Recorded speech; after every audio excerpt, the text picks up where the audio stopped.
कर्म से व्यक्ति अपने भाग्य को बदलता है। परंतु मैंने कहा कि सबसे कई बार नहीं बदल पाए। दृढ़ प्रारब्ध फल जो है दृढ़ हो, दृढ़ और अदृढ़ ये भी होते हैं ना, कि कुछ फल भोगने ही पड़ते हैं। कुछ में भगवान की उपासना से, पूजा पाठ से आपको रिलीफ मिल जाता है, कुछ परसेंटेज कम हो जाता है।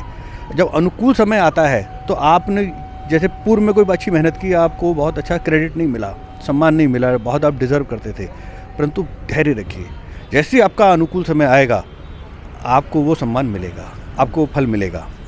किया हुआ कर्म कभी व्यर्थ नहीं जाता, इसलिए चाहे भाग्य में चीज़ें है या नहीं है तब भी कर्म करना चाहिए। और हमने एक बात और भी पढ़ी है, 3 अगर भाग्य में नहीं है तो 3 स्थितियाँ अगर ऐसी आ जाती हैं तो जो भाग्य में नहीं लिखा वो भी प्राप्त हो जाएगा। ये जो एक झूठ की दुनिया है, अगर ये सच की दुनिया में जीता मनुष्य तो उसकी एक कसौटी है कि वो मरा कैसे। अच्छा, उसकी मृत्यु यदि रोग से हो रही है, दुर्घटना से हो रही है, किसी की जलने से, किसी की बम विस्फोट में हो रही है, किसी की जीप डूबने से हो रही है, तो इसका मतलब उसका मार्ग अधूरा रह गया। हत्या चाहे हत्या से हो रही हो, हत्या करने वाले को दंड मिलेगा, परंतु जिसकी हत्या हुई उसका मार्ग तो अधूरा रह गया ना। क्योंकि हमारे यहाँ कहा गया कि मृत्यु को पार करना है, मृत्यु को जीतना है, अलग है।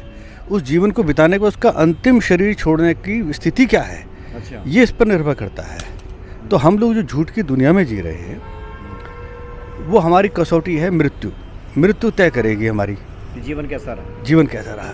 क्योंकि मनुष्य जीवन होते हुए भी अगर हम पशुओं के समान ही मृत्यु को प्राप्त हुए तो मनुष्य शरीर धारण करने का लाभ क्या हुआ।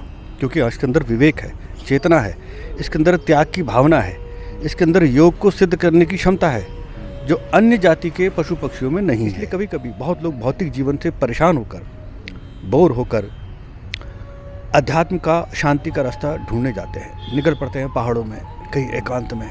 ये जीवन सबके जीवन में आता है, पर उस समय अच्छे गुरु का मिलना, बृहस्पति और डेप्थ तक अध्यात्म को समझना, केतु ग्रह का प्रभाव और साधना में निरंतरता बनी रहे, इसके लिए अष्टम भाव में शुभ ग्रहों का शुभ प्रभाव होना जरूरी है। ये कुंडलिनी शक्ति, पंच महाकोश और नक्षत्र विज्ञान,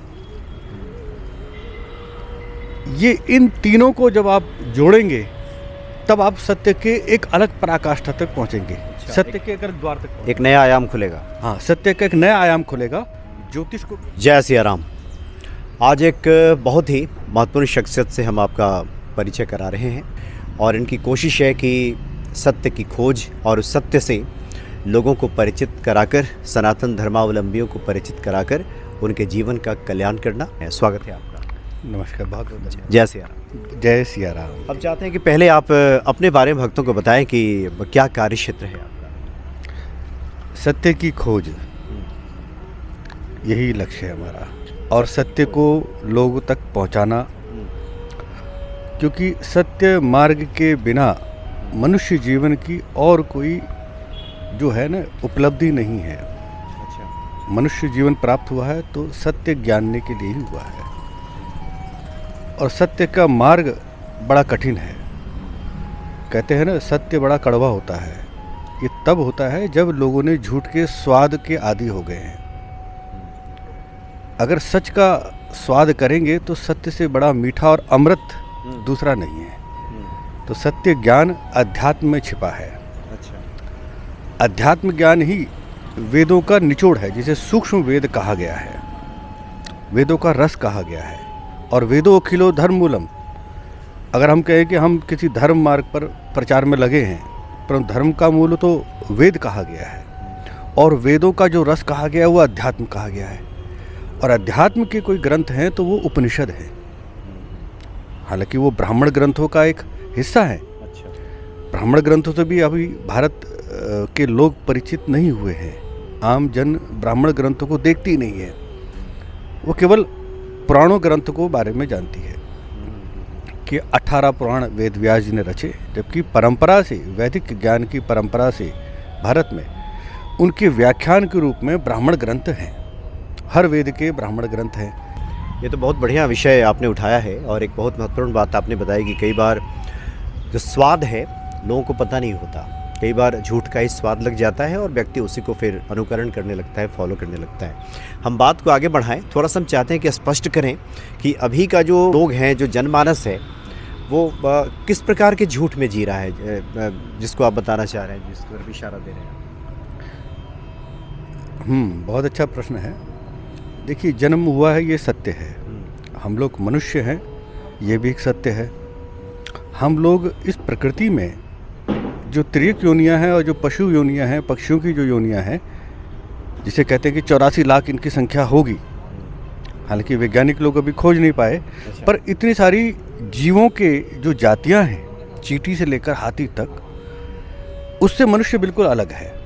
हम मनुष्य होते हुए भी, जो आप कहा ना अपने कि कौन से झूठ की दुनिया में जी रहे हैं, हम मनुष्य होते हुए भी इस रहस्य को नहीं समझ पा रहे कि हमारे जीवन का उद्देश्य क्या है।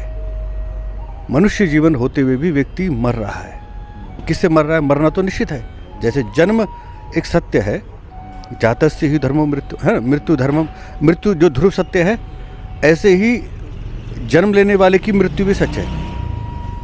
जन्म मृत्यु से कहा गया ना कि जिसका जन्म हुआ है उसकी मृत्यु निश्चित है। अब ये देखो, सत्य है कि मरना तो है, परंतु मर कैसे रहा है? ये जो एक झूठ की दुनिया है, अगर ये सच की दुनिया में जीता मनुष्य, तो उसकी एक कसौटी है कि वो मरा कैसे। अच्छा। उसकी मृत्यु यदि रोग से हो रही है, दुर्घटना से हो रही है, किसी की जलने से, किसी की बम विस्फोट में हो रही है, किसी की जीव डूबने से हो रही है, तो इसका मतलब उसका मार्ग अधूरा रह गया। हत्या चाहे हत्या से हो रही हो, हत्या करने वाले को दंड मिलेगा, परंतु जिसकी हत्या हुई उसका मार्ग तो अधूरा रह गया ना। क्योंकि हमारे यहाँ कहा गया कि मृत्यु को पार करना है, मृत्यु को जीतना है।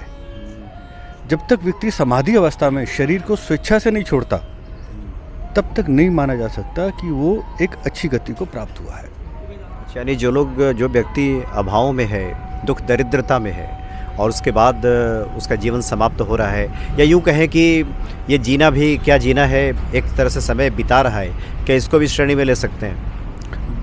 मैंने कहा ना कि दो तरह के जीवन हो गए हैं। एक तो जीवन कैसे बिता रहा है वो एक अलग है, उस जीवन को बिताने का उसका अंतिम शरीर छोड़ने की स्थिति क्या है, अच्छा, ये इस पर निर्भर करता है। तो हम लोग जो झूठ की दुनिया में जी रहे हैं, वो हमारी कसौटी है मृत्यु। मृत्यु तय करेगी हमारी जीवन कैसा रहा, जीवन कैसा रहा। क्योंकि मनुष्य जीवन होते हुए भी अगर हम पशुओं के समान ही मृत्यु को प्राप्त हुए, तो मनुष्य शरीर धारण करने का लाभ क्या हुआ? क्योंकि इसके अंदर विवेक है, चेतना है, इसके अंदर त्याग की भावना है, इसके अंदर योग को सिद्ध करने की क्षमता है, जो अन्य जाति के पशु पक्षियों में नहीं है। अब जो समझिए बात को कि भौतिक जीवन कोई किसी भी समृद्ध हो सकता है, परंतु मृत्यु तो हॉस्पिटल में हो रही है, मृत्यु तो किसी दुर्घटना में हो रही है, प्लेन क्रैश में भी हो रही है। कहाँ गया वैभव? आपके एक पूर्व मुख्यमंत्री गुजरात के विमान में क्रैश मारे गए अभी। पानी साहब, क्या वैभव रहा होगा।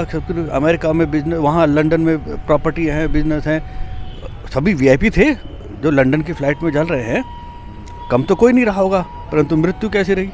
तो उनकी यात्रा अधूरी छूट गई। इस मनुष्य जीवन में रहते हुए उनकी यात्रा अधूरी छूट गई। दोबारा मनुष्य जीवन में जब आएंगे और वो अध्यात्म की सत्य की खोज में रहेंगे, तो उनके जिस दिन ये स्थिति रहेगी किसी मनुष्य की कि वह स्वेच्छा से प्राण छोड़ के जा रहा है, चोला छोड़ के, जैसे हमारे कई संत योगी सरल जीवन रहते हुए स्वेच्छा से चोला छोड़ के चले जाते हैं, गति वो है। अच्छा, तो ये क्या किसी चूक का परिणाम है क्या? नहीं, व्यवस्था है, इस युग की व्यवस्था है, इस पृथ्वीलोक की व्यवस्था है। ये व्यवस्था ऐसी रहेगी, कभी बदलेगी नहीं।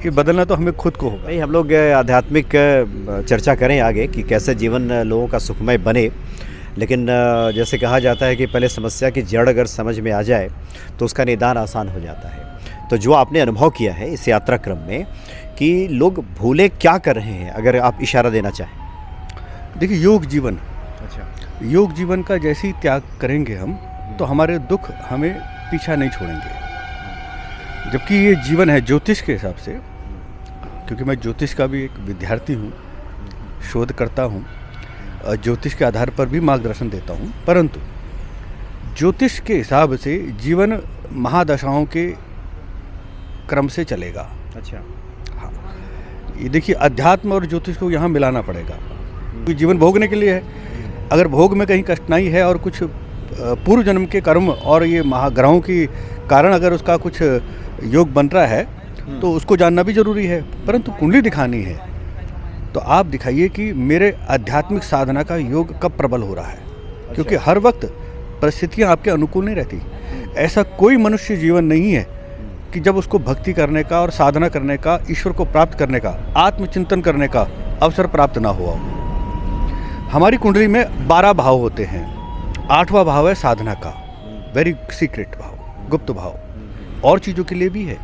परंतु साधना के लिए अष्टम भाव का संबंध, बृहस्पति का संबंध, केतु का संबंध और लगन इन्वॉल्व हो जाए, लगनेश इन्वॉल्व हो जाए तो निश्चित रूप से व्यक्ति के साधना के अवसर आ गए हैं। इसलिए कभी कभी बहुत लोग भौतिक जीवन से परेशान होकर, बोर होकर अध्यात्म का, शांति का रास्ता ढूंढने जाते हैं, निकल पड़ते हैं पहाड़ों में, कहीं एकांत में।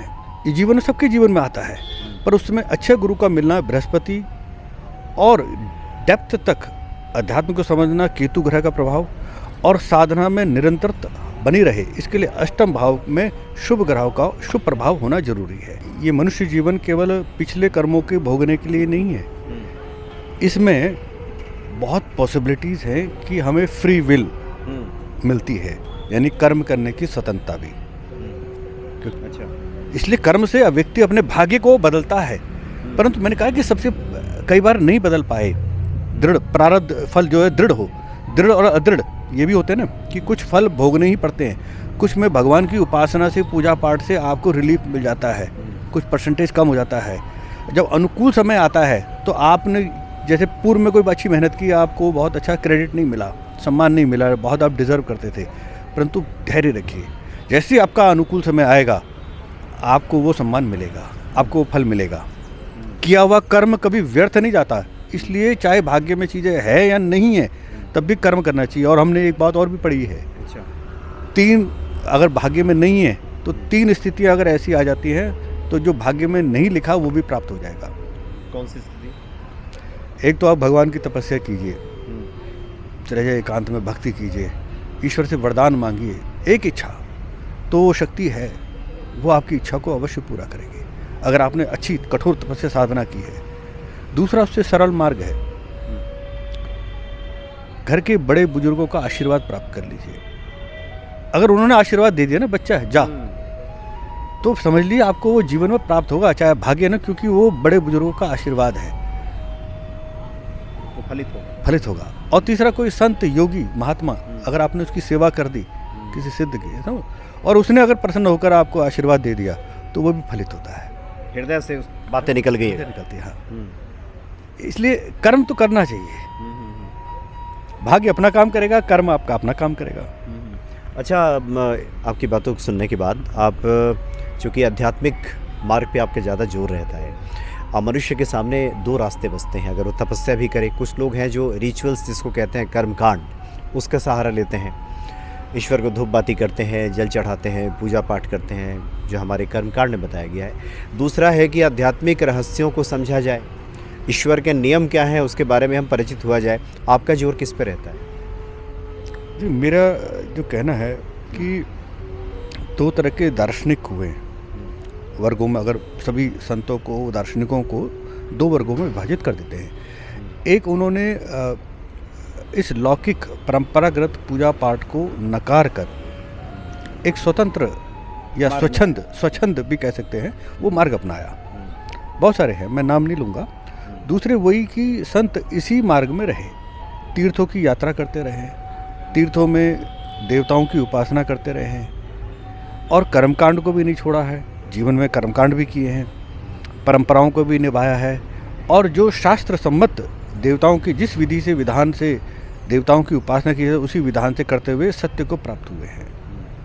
तो मेरा ये कहना है कि हम लोग भारत में जन्मे हैं और भले ही आज बहुत सारे देश आधुनिक समृद्धि में, बिल्डिंग्स में, टेक्नोलॉजी में हमसे 4 कदम आगे हो सकते हैं, परंतु इस चीज़ में आगे नहीं है कि हमारे अब भारत जो है विविध संस्कृतियों का एक सम्मिलित राष्ट्र है। अनेक भाषाएं हैं इस भारत में, अलग अलग राज्यों में अलग अलग खान पान, अलग अलग संस्कृति, अलग अलग तरह के लोग हैं, और फिर भी एकजुट रहकर हमारी परंपरा रही है।